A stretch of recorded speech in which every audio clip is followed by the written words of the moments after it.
दोस्तों नमस्कार, जय श्री राम। आपका स्वागत है आपके अपने ही YouTube चैनल दिव्य राजन चैनल पर। मैं राजन पांडे आप सबका बहुत स्वागत करता हूं। हम बात शुरू करेंगे कल से ही, जहां पे अधूरी छुट्टी थी। अजीत डोभाल साहब ने जो अपने उद्गार व्यक्त किए थे नेताजी सुभाष चंद्र बोस मेमोरियल में, एसोचैम की बैठक में, तो एक पॉइंट भूल गया था जो उन्होंने बताया कि 1950 सॉरी 1955-56 में उस समय के ब्रिटेन के प्रधानमंत्री क्रेटले वे भारत आए थे। तो उनसे किसी ने पूछा कि ऐसी आनन फानन स्थिति में अचानक से 1947 में भारत को अंग्रेजों ने क्यों छोड़ा।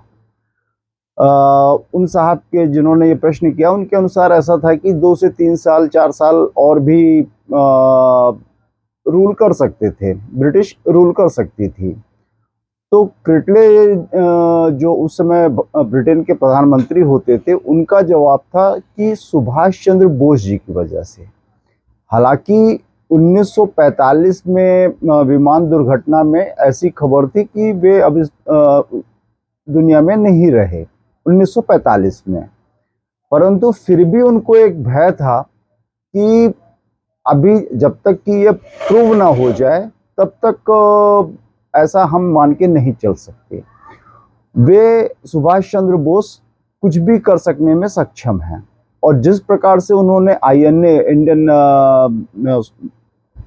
आर्मी बना ली थी, नेशनल आर्मी बना ली थी, तो वो कुछ भी करने की स्थिति में आ चुके थे, और सशस्त्र विद्रोह करते तो ब्रिटिश के पैर उखड़ जाते, एक बड़ी भद पिट जाती उनकी। तो उसके लिए उन्होंने एक जिसको कहते हैं सेफ पैसेज मिल जाना, कि अभी सही है, अभी निकल जाओ, कहीं ऐसा ना हो कि सुभाष जी कहीं कुछ और प्लान कर रहे हो, ये उनकी डेथ की खबर, मतलब ओवरऑल उनको विश्वास नहीं था कि सुभाष जी अब इस दुनिया में नहीं है। और जो सबसे बड़ा मेजर कारण उन्होंने बताया था, तो उनका वह डर सुभाष चंद्र बोस जी से।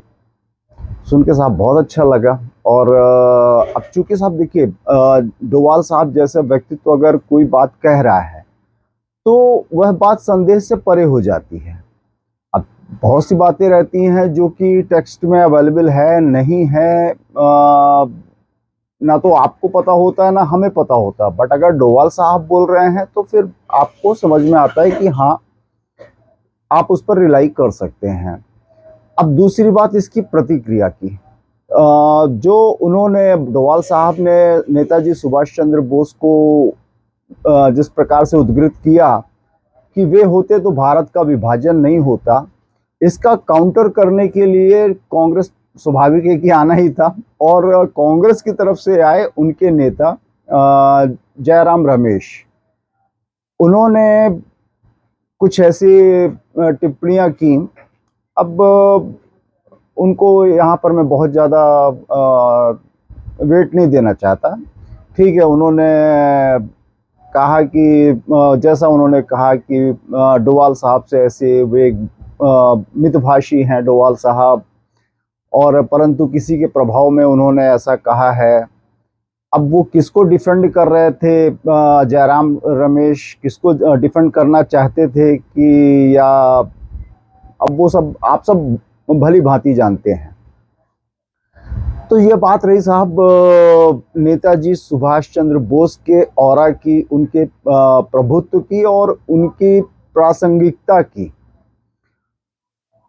कालांतर में नरेंद्र मोदी साहब ने उसको बहुत अच्छे से प्रयास करके हम आम जनों के लिए सामने लेकर आ गए। अब दूसरी बात साहब एक करते हैं हम, अभी ये जो बड़ी विवादित फिल्म है आदि पुरुष, मैंने तो साहब हिम्मत ही नहीं हुई मेरी देखने की। उसका ट्रेलर देखकर ही समझ में आ गया था, जिस प्रकार के घटिया डायलॉग लिखे गए या लिखवाए गए, या किस उसमें लिखा गया, ये सब मुझे तो मैं बड़ी संदेह भरी नज़रों से देखता हूँ। जो इसके पटकथा लेखक हैं मनोज मुंतशिर, बाद में पता चला कि वो कोई शुक्ला है, ब्राह्मण है। तो बड़ा एक थोड़ा सा अजीब लगा। और सबसे निंदनीय तो ये लगा कि वो अपने उस घटिया जो संवाद उन्होंने लिखे, चित्रण कराया कि हनुमान जी का, एक छोटा सा ही मैं बोलता हूँ कि जब उनके पूंछ में आग लगाई गई तो वे बोलते हैं पलट कर कि लंका, वो कपड़े तेरे बाप के, तेल तेरे बाप की, लंका तेरे बाप की, जलेगी तेरे बाप की, लाइक दैट। मतलब बहुत ही घटिया निम्न स्तर का। तो इसी प्रकार के और भी कुछ डायलॉग्स हैं जो मतलब सुनने में ही ऐसा लगता है कानों में किसी ने शीशा पिघला के डाल दिया हो।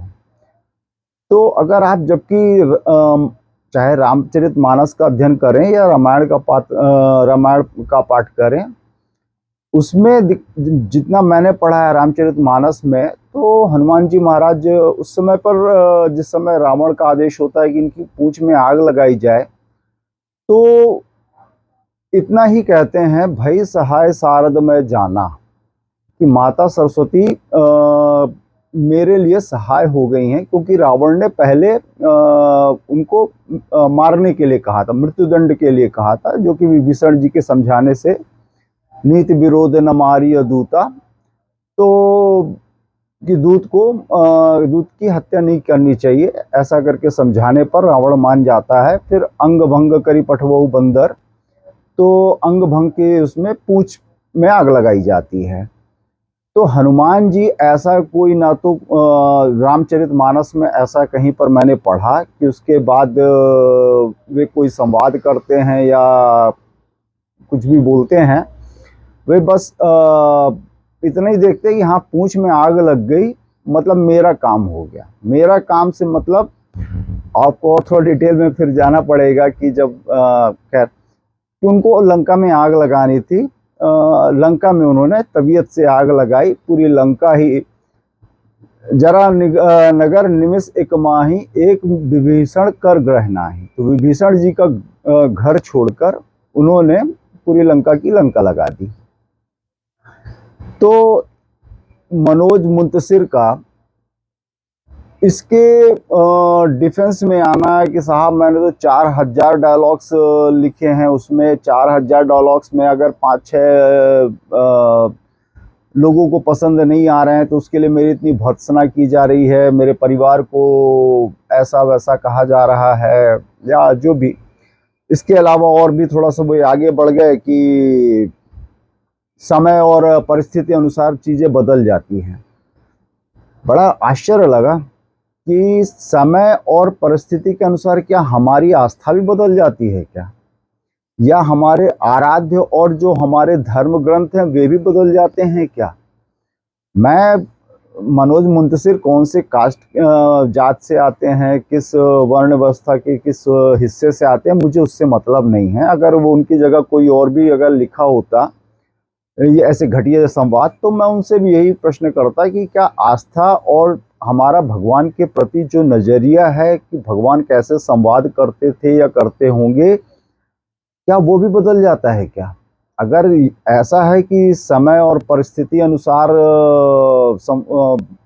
चीज़ें बदल जाती हैं, तो फिर बहुत से और भी आम भाषा में प्रचलित भद्दे भद्दे, मैं तो मतलब नाम भी नहीं ले सकता, ऐसी ऐसी चीज़ें हैं वो भी उद्धृत करा देते। बचाया क्या था आपने, आपने तो कुछ बचाया ही नहीं था। तो अब इस घटिया मैं तो अब थोड़ा सा मुझे भी लगता है कि जब जन भावना इतनी आहत हो रही है तो ये फिल्म मूवीज थिएटर्स में कर क्या रही है, इसको तो तुरंत प्रभाव से बैन कर देना चाहिए। एक हमारे मध्य प्रदेश में एक मंत्री भी होते हैं नरोत्तम मिश्रा जी, वे पहले बहुत ऐसे कोई भी अगर कुछ फिल्मों में गलत चित्रण या कुछ गलत प्रस्तुति देखते थे तो वे मुखर होकर बोलते थे। वे भी शांत हैं, और अवश्य भूपेश बघेल जी का जो छत्तीसगढ़ के मुख्यमंत्री हैं, उन्होंने अवश्य कुछ, मैंने सुना है कि शायद वे फिल्म बैन करेंगे स्टेट में। किस संदर्भ में बात कही ये तो मैं अभी नहीं बता सकता, मुझे भी पूरा वो लेख मिला नहीं है। तो अगर वे करते हैं ऐसी पहल तो निश्चित रूप से उन्हें इसका बहुत फायदा मिलना है, यह निश्चित है। और केंद्र में हमारे इतने निष्ठावान और आस्थावान श्रद्धालु मंत्रीगण भी हैं, सेंसर बोर्ड है, कैसे ये फिल्म प्रदर्शित हुई, इस कलेवर में प्रदर्शित हुई, ये तो बहुत ही एक गंभीर विषय है, मेरी नज़र में तो है।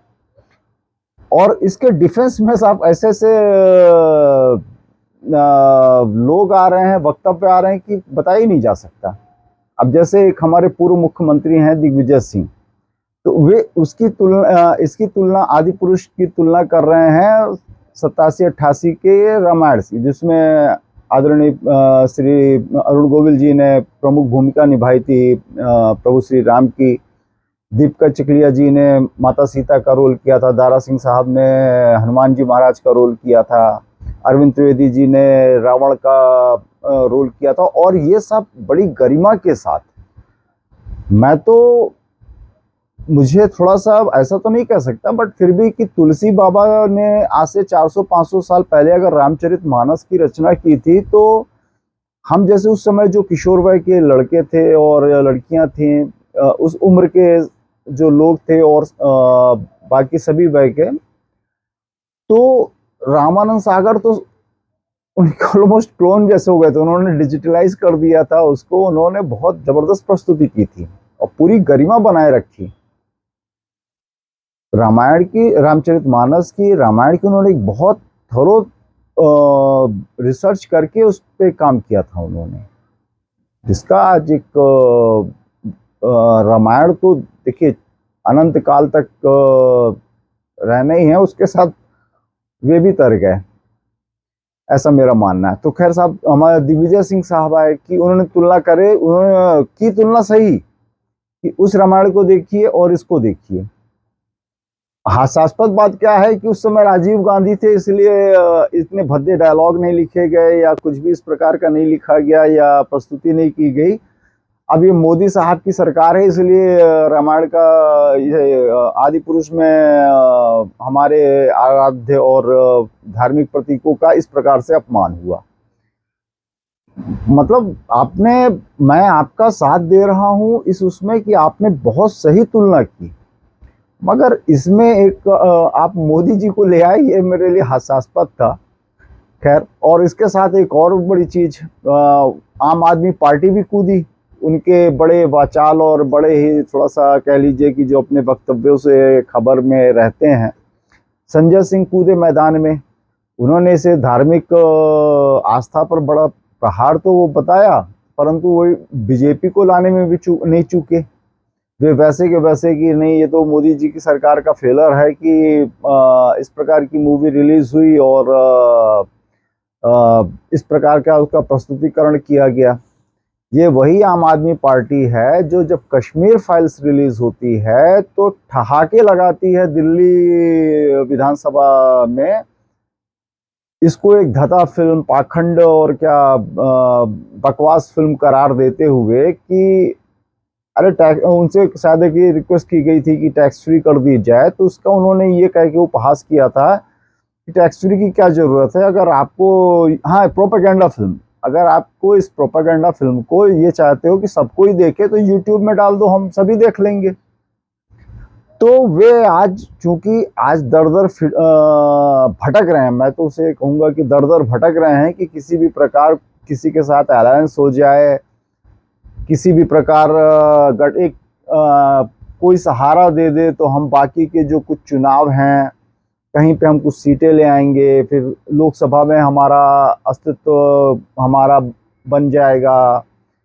तो वे भी इस मैदान में कूदे, मगर जरूर है, मैं यहाँ पर इस प्लेटफॉर्म के माध्यम से मैं केंद्र सरकार से, सेंसर बोर्ड से पुनः आग्रह करूंगा कि साहब हमारी भावनाएं आहत हुई हैं, ज़बरदस्त तरीके से आहत हुई हैं, तो इस पर आप सब विचार करें। और जिस प्रकार से प्रस्तुतिकरण किया गया है, फिल्म बैन करें, और अगर बैन नहीं कर सकते तो कम से कम ये जो कुछ बहुत ही तुच्छ स्तर के डायलॉग्स और संवाद हैं, कम से कम उनको सेंसर कराएं। आपसे एक ये प्रार्थना है। अब साहब छोटी साहब, आज रविवार है तो छोटी सी एक और बात कर लेते हैं नितिन जयराम गडकरी साहब की।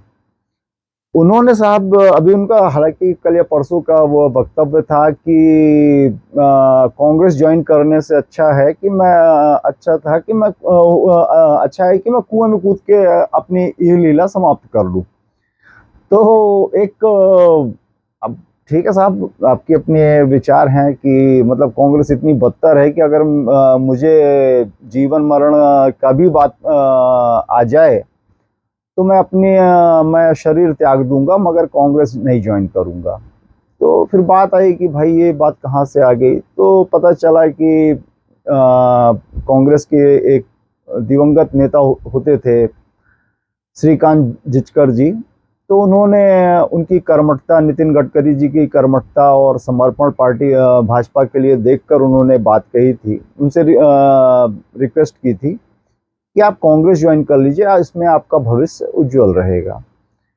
तो उस संदर्भ में पता चला कि गडकरी साहब का ये बयान आया कि उससे तो मैंने उनको ये जवाब दिया था कि कांग्रेस ज्वाइन करने से अच्छा है कि मैं कुएं में कूद जाऊं। और वैसे गडकरी साहब ने जो जिस प्रकार से काम किया है, खासतौर पर अपने सड़क परिवहन और राजमार्ग के निर्माण की उसमें जो गति दी है, जबरदस्त है। मतलब डाटा बताते हैं, लोग बताते हैं। हाँ, अवश्य ये जरूर है कि एक रीवा व्यवहारी का जो मार्ग है, आप या कह लीजिए शहडोल व्यवहारी का जो मार्ग है, उसको लेकर अगर थोड़ा सा कुछ कर सकें मैंने अपनी बात कही तो बहुत इस समय ऐसा सुनने में आ रहा है कि वहाँ की जनता भारी प्रताड़ित है और कुछ न कुछ खबर आती रहती है। बेहतर है आप समझेंगे। तो साहब आज की ये छोटी सी बात थी, संवाद था। आप सबको अच्छा लगा हो तो प्लीज़ लाइक और सब्सक्राइब करें। एक आम व्यक्ति की मन की ही बात आम व्यक्तियों के साथ में साझा करता हूँ, यही मेरा प्रयास है। और ऐसा मेरी आशा है कि आप सबको मेरा ये संवाद आप सबके साथ, आप सबके मन को छूता होगा, आप लोग सहमत होते होंगे और आप लोग को लगता है कि यह प्रयास सही है। तो प्लीज़ पुनः सबसे रिक्वेस्ट है, लाइक और सब्सक्राइब का बटन अवश्य दबाएं और साथ में मेरे बोलिए जय जय सिया राम, जय हिंद, वंदे मातरम।